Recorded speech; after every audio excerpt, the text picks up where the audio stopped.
नमस्कार, जनभावना टाइम्स में आपका स्वागत है। आपके साथ मैं हूं अंकिता। दिल्ली में नई शराब नीति को लेकर विवाद बढ़ता जा रहा है।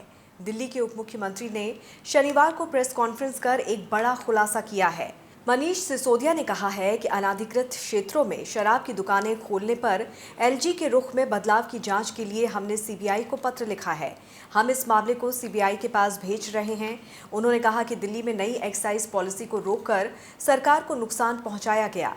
मनीष सिसोदिया ने कहा कि एलजी साहब ने ये फैसला किसके कहने पर लिया? सरकार को जो फायदा होना चाहिए था वो नहीं हुआ। उसके पीछे कारण यही था कि अचानक से पॉलिसी में बदलाव किया गया।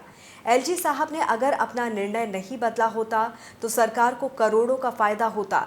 उन्होंने कहा कि एलजी ने अपना फैसला क्यों बदला, इस पूरे मामले की जांच होनी चाहिए। डिस्कस किया, अपना निर्णय बदला और पहले से मंजूर, अपने से ही मंजूर पॉलिसी को अपने ही लेवल पे बदलने की कोशिश की। और जब दुकानें नहीं खुल पाई तो कुछ लोगों की तो दुकानें नहीं खुल पाई, लेकिन कुछ की खुल गई।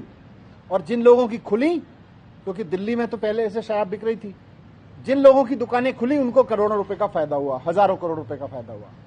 जिन लोगों को अनऑथराइज एरिया में दुकानें खोलने का लाइसेंस मिला था उनकी नहीं खुली, और जिनको अनऑथराइज एरिया में मिला था उनकी दुकानें खुल गई।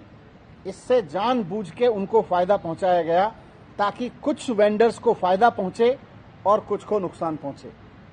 मैंने आपके सामने इसलिए रखा, मैं इसीलिए इस मामले को पूरे को सीबीआई के सामने भेज रहा हूं कि इस मामले की जांच होना बहुत जरूरी है कि कैबिनेट से, सरकार से पास प्रस्ताव जो एलजी साहब ने पहले मंजूर कर दिया था उसको स्टैंड पे उन्होंने चेंज क्यों किया। सिसोदिया ने कहा कि नई पॉलिसी में 849 दुकानें होनी थी जैसे पहले थी। उन्होंने कहा कि नई पॉलिसी के तहत सब जगह एक समान डिस्ट्रीब्यूशन होना था। एलजी साहब ने इस पॉलिसी को 2 बार पढ़ने के बाद पास किया। उन्होंने कहा कि पूरी दिल्ली में बराबर बराबर दुकानें बांटी जाएंगी। सिसोदिया ने कहा कि उस वक्त ना तो एलजी साहब ने कोई आपत्ति जताई, ना ही कोई नाराजगी जताई। 2 बार एलजी साहब ने पॉलिसी पढ़ने के बाद फाइल पास की। उप मुख्यमंत्री ने कहा कि ये पूरा मामला हम सीबीआई को भेज रहे हैं। अगर ये निर्णय बदला नहीं गया तो आज सरकार को करोड़ों रुपए का फायदा होता। सवाल ये है कि 48 घंटे पहले ये फैसला क्यों बदला गया?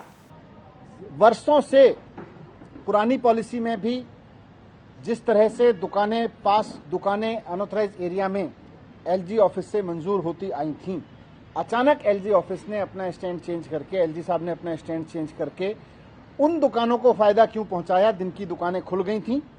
इससे सरकार को बहुत नुकसान हुआ, जबकि सरकार ने उनको लिख के भी दिया कि आपका जो ये स्टैंड है इसकी वजह से सरकार को हजारों करोड़ रुपए का नुकसान हो रहा है। उसके बावजूद उन्होंने अपना स्टैंड चेंज नहीं किया, बल्कि डीडीएवीसी की एक कमेटी बनाई, उसका भी कोई नतीजा नहीं निकला और अंततः सरकार को उस बीते वित्त वर्ष में हजारों करोड़ का नुकसान हुआ।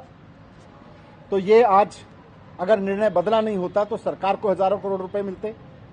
निर्णय बदलने से सरकार का भी हजारों करोड़ का नुकसान हुआ और उन दुकानदारों का जिनकी दुकानें खुल गई थीं, जिनके पक्ष में ये फैसला गया, उनको हजारों करोड़ का फायदा हुआ। तो 48 घंटे पहले ये फैसला क्यों बदला गया? इनसे किन किन दुकानदारों को ज्यादा फायदा हुआ और एलजी साहब ने ये निर्णय खुद लिया या किसी के दबाव में लिया, और इसके बदले किस किस को कितना फायदा पहुंचा, इन सारे प्रश्नों की जांच होना बहुत जरूरी है। मैंने सीबीआई को लिखा है और मुझे पूरी उम्मीद है कि सीबीआई इस पर निष्पक्षता से जांच करेगी। उप मुख्यमंत्री ने आगे कहा कि नवंबर के पहले हफ्ते में एलजी साहब ने पॉलिसी लागू होने से 2 दिन पहले एक नया क्लॉज बनाया। इसमें कहा गया कि अनधिकृत कॉलोनी में शराब की दुकान खुलने के लिए एमसीडी और डीडीए से परमिशन लेनी होगी।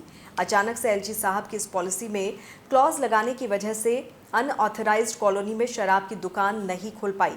वहीं बीजेपी ने आरोप लगाया है कि दिल्ली सरकार की नई शराब नीति के तहत ब्लैक लिस्टेड कंपनियों ने ठेके खोले हैं।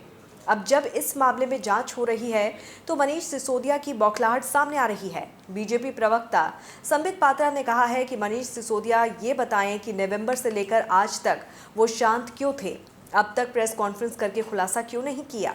उन्होंने आरोप लगाते हुए कहा कि शराब कंपनियों के 144 करोड़ रुपयों को मनीष सिसोदिया ने बिना किसी की अनुमति के माफ कर दिया। अब जब मामले की सीबीआई जांच हो रही है तो भ्रष्टाचार का ठीकरा एलजी पर डाल रहे हैं। दिल्ली से मुस्कान के साथ ब्यूरो रिपोर्ट, जनभावना टाइम्स।